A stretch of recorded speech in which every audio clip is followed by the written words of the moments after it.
Buenas tardes, te voy a hacer una entrevista pero primero antes de comenzar te voy a explicar de qué va a tratar y cuáles van a ser las especificaciones y requerimientos para hacerla. El propósito de la entrevista consiste en analizar el abuso de autoridad dentro de las instituciones académicas, centrándose específicamente en sus manifestaciones tanto físicas como psicológicas.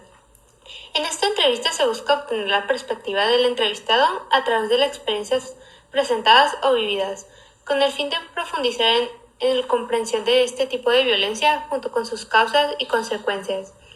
En esta entrevista no pretendemos preguntar información privada ni personal. Si no estás cómodo con alguna de las preguntas planteadas, tienes el derecho a rechazarlas o terminar la entrevista en cualquier momento. La identidad es anónima, por lo que puedes extender tu comentario y opinión lo que desees. Por último, se te informará que la entrevista será grabada en todo momento. ¿Deseas tomar la entrevista? Sí. ¿Tengo tu autorización para grabarla? Por supuesto. Ok. Como primera pregunta, ¿qué edad tienes? 18 años. ¿Eres estudiante? Sí. ¿Qué carrera estudias? Ingeniería en software. ¿En dónde vives actualmente? Ensenada, Baja California. ¿Qué tan consciente o qué tanto sabes acerca del tema de abuso de autoridad dentro de las aulas de clase? Creo que sé lo suficiente como para darme cuenta de si está ocurriendo en mi salón de clase. ¿Cómo definirías el abuso de autoridad en un aula de clase? Pues el abuso de autoridad en una aula de clase se da cuando un profesor pues abusa o saca provecho a la superioridad que tiene a nivel de trabajo, o sea, que tiene las capacidades de hacer cosas que un estudiante no puede, ¿no? O sea, puede mover tu calificación, ¿no? O en general la influencia que tiene por ser mayor, de mayor edad al alumno, en el caso de alumnos más pequeños. Y pues esa habilidad que tiene como para manipularlos. Ok, ¿y por qué piensas que surge el abuso de autoridad en un aula de clase? Pienso que suelen surgir muchas veces por ideas como culturales que tienen algunas personas predispuestas, maestros. Y también muchas veces ocurren pues por que los maestros, o sea, no tienen, carecen de ética. Y digamos que no están bien capacitados a la hora de dar clases, entonces pueden causar manipulación, incluso sin darse cuenta, pero también puede existir la posibilidad que específicamente quieran aprovecharse de los alumnos para pues darles beneficios o simplemente para, en algunos casos más extremos, hacerlos sentir superiores a ellos. Ok, ¿y consideras que es común que los profesores apliquen castigos como método de enseñanza? Pienso que sí es común. Pienso que aún es algo que se utiliza y que pues no debería hacerse. Ok, ¿y qué tipo de castigos has llegado a ver implementados en clase? Me tocó ver diferentes, ya sean verbales, ligeros, moderados, fuertes y también los que pues privan al alumno de sus derechos como salir al acceso, interactuar con sus compañeros y muchas también como hablar en el salón de clases o tener una opinión. Ok.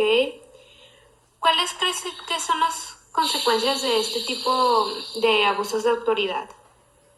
Pues pueden tener muchísimas consecuencias, ¿no? Por parte del profesor, del alumno y pues de la institución, pero dándonos como objetivo al alumno, pues sí puede dejar en el aula de clase puede causar inconformidad e inseguridad y pues eso puede retrasar el aprendizaje ya sea un solo alumno que está siendo denigrado o de todo el salón.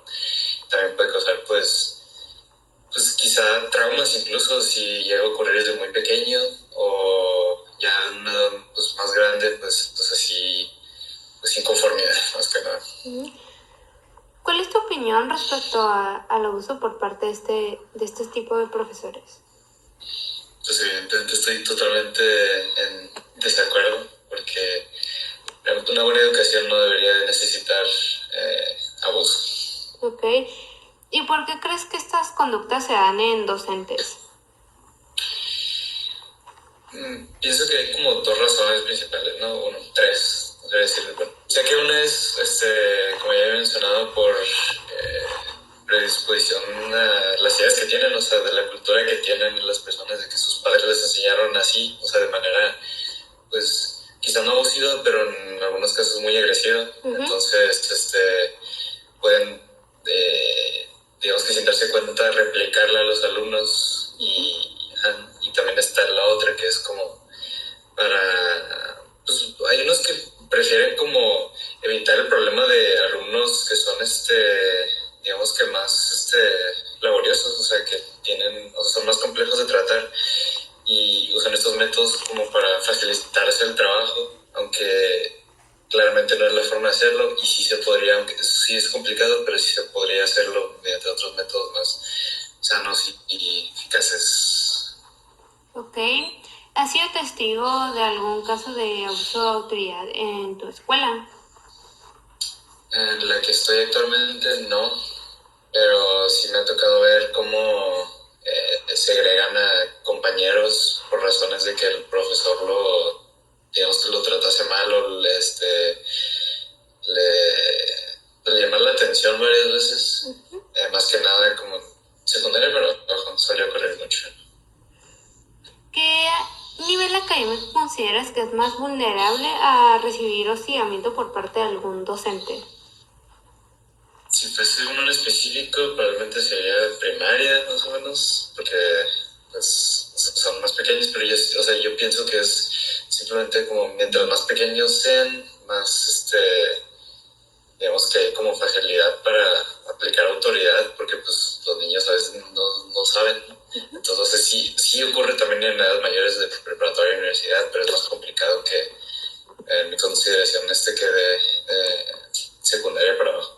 Ok, ¿y cuál crees que es la mejor manera de manejar una situación de hostigamiento? Pues claramente sería, para empezar, hablar con el profesor, porque como ya he mencionado, muchas veces puede llegar a ocurrir, o sea, en ocasiones, las ocasiones leves pueden llegar a ser por ideas culturales que tienen los profesores. Ya después, o sea, si se llegara a dar algo más complicado, o sea, claro, esto notificarlo al alumno si es que se da cuenta y si no como padre, o sea, tú tienes como darte cuenta de si le está pasando eso con tu hijo, ¿no? Pero sería hablar con el profesor, luego pasar, si, o sea, si el profesor no, pues no, o sea, realmente no le importa o lo está haciendo a propósito o lo que sea, pues hablar con los directivos de la escuela y ya. ¿Cómo defines el concepto de una buena educación? ¿Perdón? ¿Se te cortó? ¿Cómo definirías el concepto de una buena educación? Pues yo diría que hay varios conceptos, pero yo creo que más que nada, pues una buena educación es donde el profesor y el alumno pueden tener una conexión y el alumno se puede sentir seguro a la hora de aprender en el salón de clase. Ok, ¿y consideras que los castigos físicos y psicológicos sirven para disciplinar a los estudiantes? Sí sirven. O sea, está comprobado que sí sirve porque es como el método de castigo-recompensa, pero no son para nada los adecuados y, o sea, muchas veces dejan más, digamos que, o sea, dejan al alumno más perjudicado que ayudar. O sea, puede que a lo mejor se aprendan el tema que no podían aprender, pero a lo mejor más adelante ya no quieren, digamos que, o sea, no desarrollan mejor su estilo de aprendizaje por tener miedo a que lo regañen, por ejemplo. Ok, ¿y crees que hay alguna razón por la cual la gente podría creer que la violencia y el uso de castigos como regaños son una forma de educación? Sí, pues ya lo he dicho, pero sí, o sea, la idea que a lo mejor está como implantada en algunos mexicanos, en este caso en general, o sea, muchas personas por evitarse el estrés, muchos padres por evitarse el estrés de enseñarle a los hijos así cuando no pueden o lo que sea, pues es como una manera muy agresiva porque pues, está estresado o lo que sea.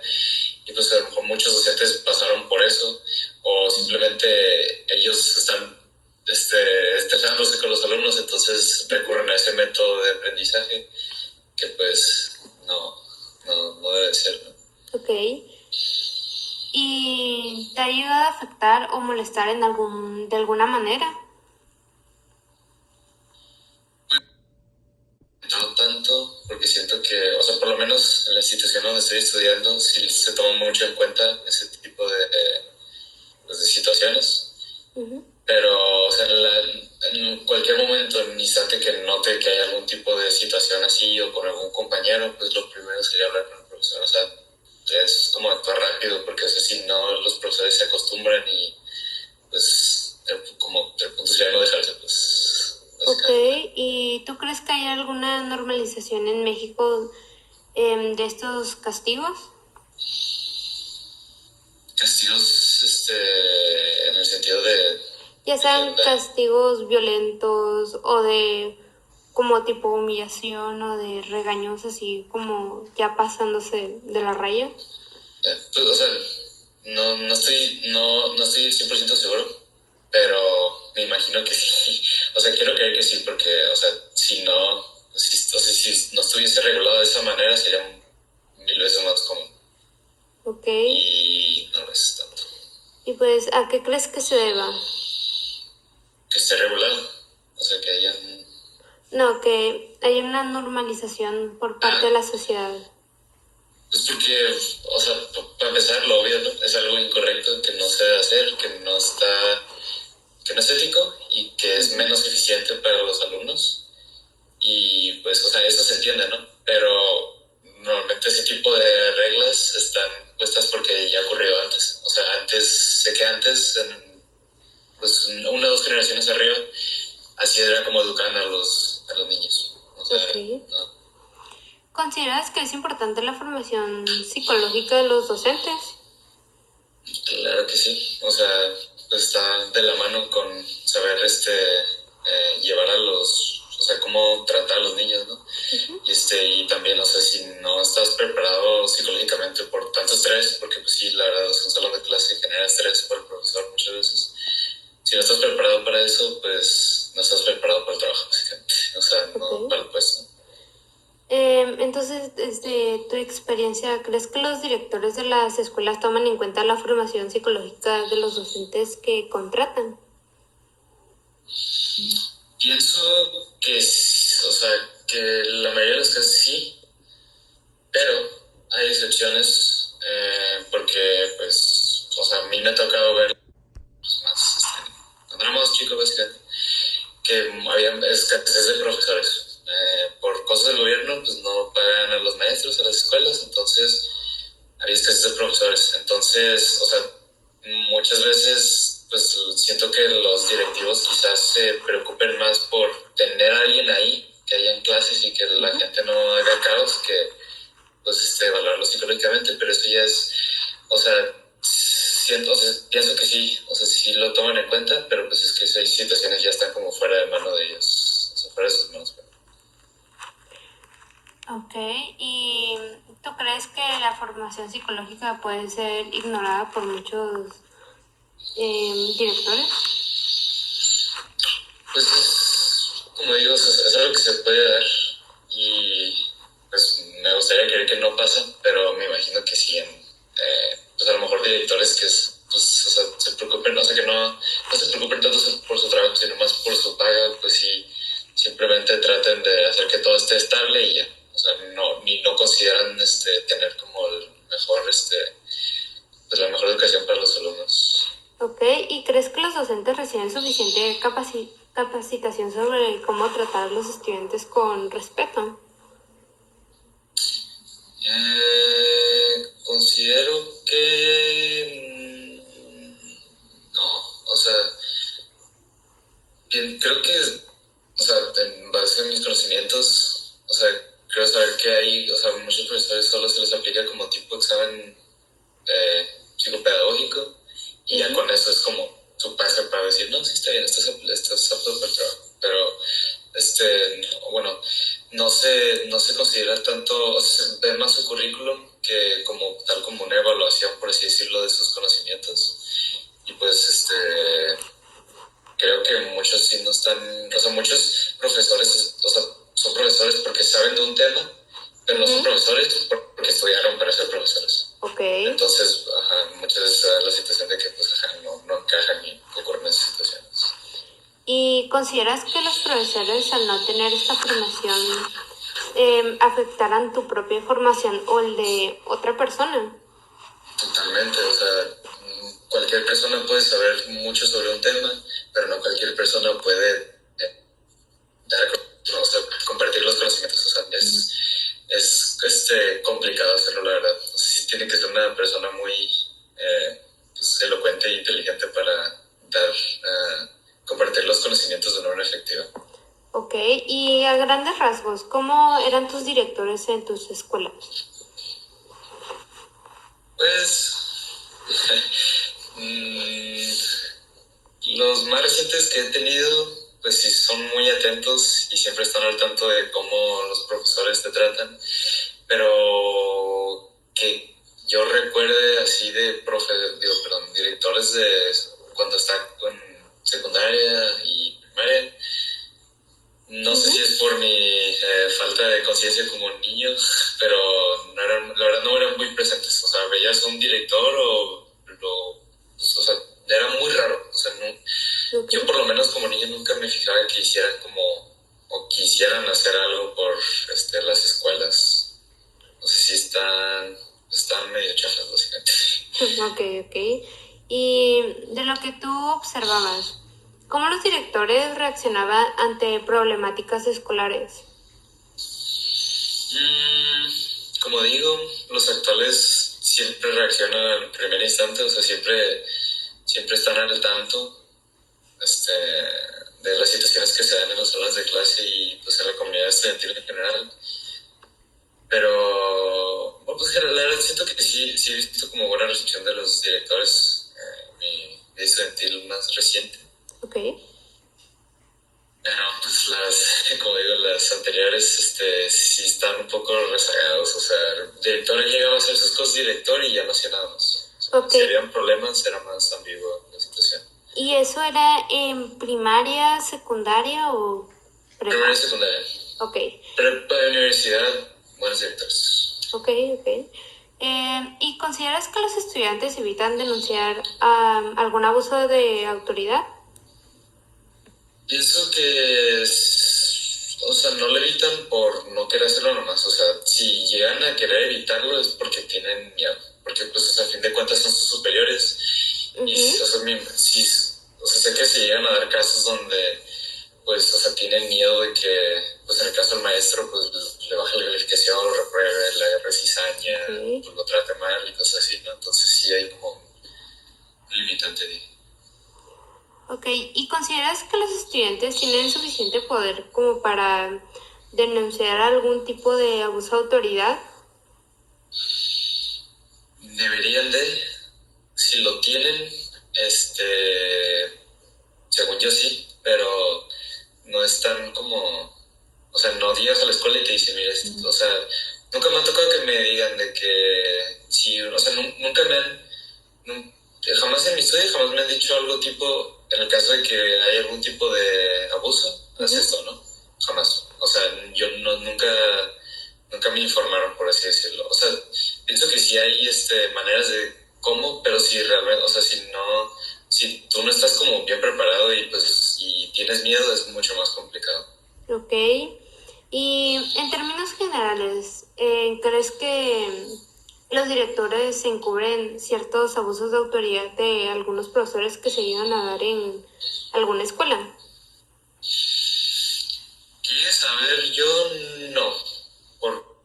O sea, sí me ha tocado, en el caso de una vez que sí me tocó llegar a ver a un profesor que sí estaba usando pues, de su autoridad en la hora secundaria.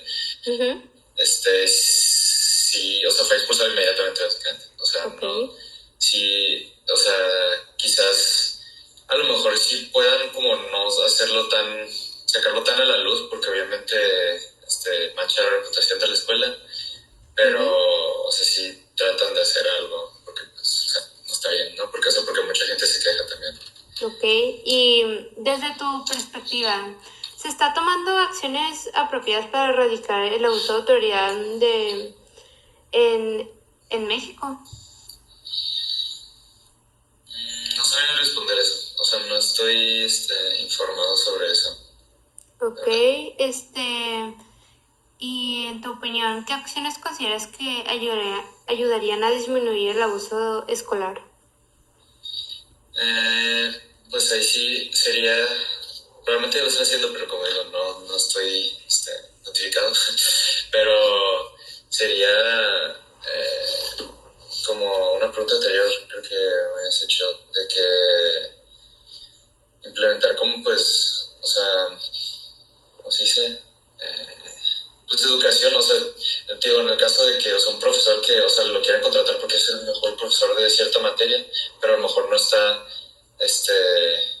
no estudió, no me acuerdo cómo se llama la carrera, pero pues para ser maestro, no sé si darle a todos mínimo un curso, por así decirlo, que lo certifiquen para, pues para, no solo como para aprender a dar clases, pero también para cómo manejar a los estudiantes y también pues hacer como un filtro para ver cómo está pues psicológico, un examen psicológico básicamente, pero más robusto que una encuesta ahí chafilla que te dejen en línea. Okay. Y también sería pues mantener supervisión constante de los profesores, o sea, constante en el sentido de pues hacer ¿cómo se dice? Continuamente evaluaciones de los maestros. También pues obviamente tener la evaluación de los alumnos. Ok, ¿y cómo crees que va a cambiar este tema en 5 años? En unos 5 años. Pues quiero pensar que para bien, porque, o sea, la verdad, la educación pues es súper importante, ¿no? Es lo que nos va a llegar a sacar de la pobreza al México tercermundista. Pero, o sea, 5 años no creo que ocurra mucho, la verdad, porque siento que a lo mejor no hay tanta conciencia sobre eso, pero eso no quiere decir que no esté mejorando. Ok, ¿y en un plazo mucho más largo, como de 10 a 20 años? Ahí sí, o sea, sí, ahí siento que ahí sí mejoraría bastante la educación. Ok. Eso quiero creer. Bueno, ¿cuál es tu idea general del abuso de autoridad en México a comparación con otros países? Y o sea, sí pienso que México sí está muy por detrás que otros países. O sea, hay muchos países que también están muy mal, pero siento que México sí es de los que están como probablemente peor plantados en ese ámbito. Ok. Bueno, te agradecemos por tu tiempo prestado, al igual que tus comentarios y opiniones respecto al tema. Esta información se tomará en cuenta para la elaboración e investigación del reporte, y si estás interesado en este trabajo, se te compartirá con el correo institucional, que sería mi correo en este caso. Y antes de dar pues por finalizar esta entrevista, quisiera dar último comentario o opinión que no mencionaste. Pues que la verdad el gobierno sí debería de invertir muchísimo más en educación. Eso es todo. Gracias. Gracias a usted.